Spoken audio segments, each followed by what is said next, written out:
पहली बार पाकिस्तान के पीएम शहबाज शरीफ ने माना भारतीय सेना का शौर्य, कहा भारत ने बैलिस्टिक मिसाइल से कई एयरबेस किए तबाह। कहा मुनीर ने कहा रात में 2:30 बजे फोन पर जानकारी दी थी। दरमियानी रात में तकरीबन 2:30 बजे सिपह सलार जनरल सैयद आसिम मुनीर ने मुझे सिक्योर फोन पे मुझे बताया, साहब हिंदुस्तान ने अपने बैलिस्टिक मिसाइल अभी लॉन्च किए हैं, एक नूर खान एयरपोर्ट पे गिरा है और कुछ और दूसरे इलाकों में गिरे हैं। पाकिस्तान 4 बार एफएटीएफ में जा चुका है, तो 4 बार एफएटीएफ में जाने का क्या मतलब है? वहां पर आप कोई अच्छे काम करने की वजह से तो नहीं जाते ना एफएटीएफ में, और ना ही कोई कंट्री आपको इतनी स्ट्रांग है अभी तक कि जो आपको एफएटीएफ में भिजवा सके। एफएटीएफ में आप अपने करतूतों की वजह से जाते हैं, एफएटीएफ में आप उस रीजंस की वजह से जाते हैं कि जो आपने गलत सलत काम किए होते हैं और उसको चेक किया जाता है, डबल चेक किया जाता है और उसके बाद बात है ऑपरेशन सिंदूर की, तो उसके ऊपर बात करें कि हमने पाकिस्तान को बोला था, डॉक्टर जयशंकर कह रहे हैं कि हमने पाकिस्तान को बोला था कि हम टेररिस्ट आउटफिट को निशाना बनाने आ रहे हैं, और हमने वो किया और हमने कामयाबी के साथ अपने अहदाफ को, जो टारगेट्स थे, उसको हमने हासिल किया है। जब सीज फायर करने आए तो विक्रम मिस्री साहब ने कहा कि जी हम इसलिए बंद करें क्योंकि पाकिस्तान के डीजीएमओ ने कांटेक्ट किया हमसे। तो उसके बाद आपने इतनी बार वो बात होती रही, इतने दिन गुजर गए, आपने उस वक्त क्यों नहीं कहा कि ये तो आप गलत कह रही हैं विक्रम मिस्री साहब, आपके डीजीएमओ ने हमसे राब्ता किया था, हमने आपसे राब्ता कब किया था? तो उस वक्त आपने क्यों नहीं कहा? चले कह दे एक बार, हो सकता है कोई कंट्री हमें एफएटीएफ में भिजवा दे, लेकिन ऐसा कैसे कि हमें 4 बार अभी तक हम एफएटीएफ में जा चुके हैं। उसको नहीं दिखाए। अच्छा, वहां पे वो आर्मी का बेस भी नहीं था। आपने कोई बिल्डिंग देखी वहां पे? वो खेत था सर, वो खेत था। खेत के कोने में इन्होंने शामियाना लगाया, कैमोफ्लाज लगाए, वहां पे 2-3 होविट्जर लगाई, पीछे 2-3 ट्रक्स लगाए और वहां पे टैंक के खड़ा करा और टैंक के सामने इसने और बोला कि मैं पसरूर और सियालकोट एयरबेस पहुंचा था।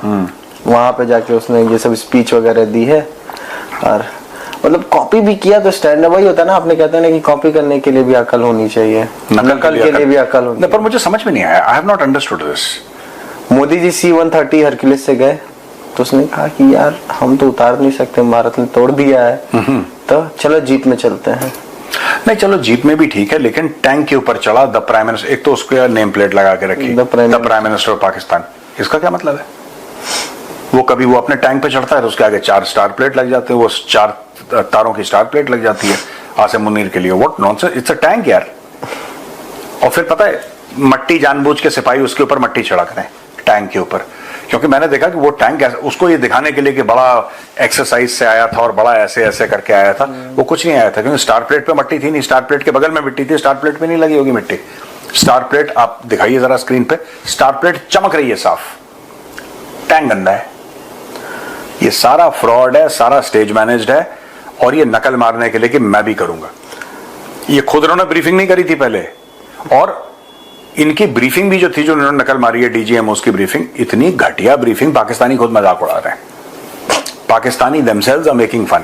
मुझे अब डीजीएमओ का याद आ गया था, मुझे याद है उनका डीजीएओ, हमारे DGAO air marshal AK Bharti sir का तो स्टेटमेंट्स चल रहा है, तो उनकी भी डीजीएओ का एक स्टेटमेंट चल रहा है। क्या कहता है भाई कि S-400 को आइडेंटिफाई करना मुश्किल है, उसको हिट करना आसान है।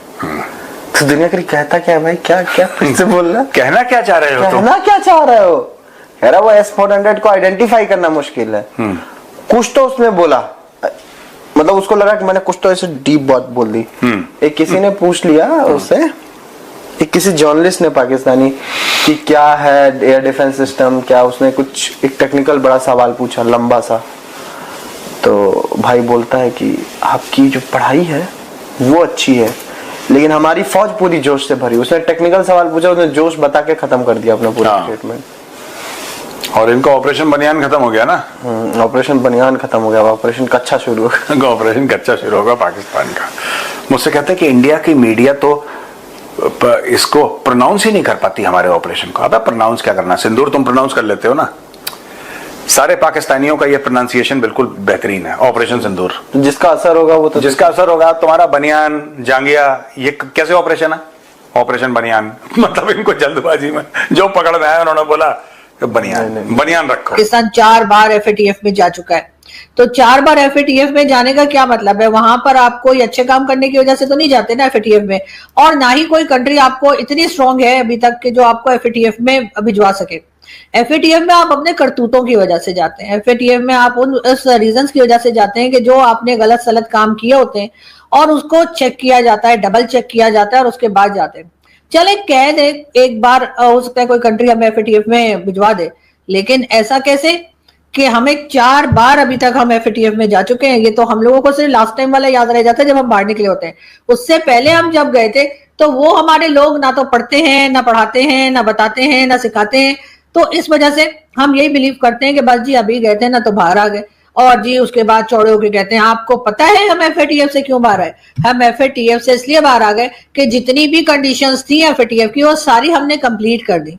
तो जी आप FATF में जब गए थे उस वक्त किस वजह से गए थे, अगर वो भी बता देते तो बड़ा अच्छा हो जाता था, कि हमें ये भी पता लग जाता कि जी FATF में जब बाहर आने के लिए तो आपने कंडीशंस पूरी कर दी, लेकिन जाने के लिए आप क्यों चले गए?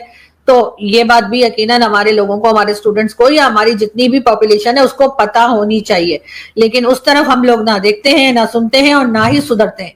यही वजह है कि बार बार भारत के साथ हमारे टर्म्स खराब हो जाते हैं। क्या वजह है कि भारत के टर्म्स अफगानिस्तान और ईरान और बाकी कंट्रीज के साथ खराब नहीं होते? ईरान के साथ और अफगानिस्तान के साथ तो वो चाबहार पोर्ट के ऊपर भी काम कर रहे हैं। अब यहाँ पर जो लोग आकर और मुझे बुरा भला लिखने वाले हैं कि देखो जी ये तो कंट्री के खिलाफ बात कर रही है, ये तो, मैं कंट्री के खिलाफ बात नहीं कर रही।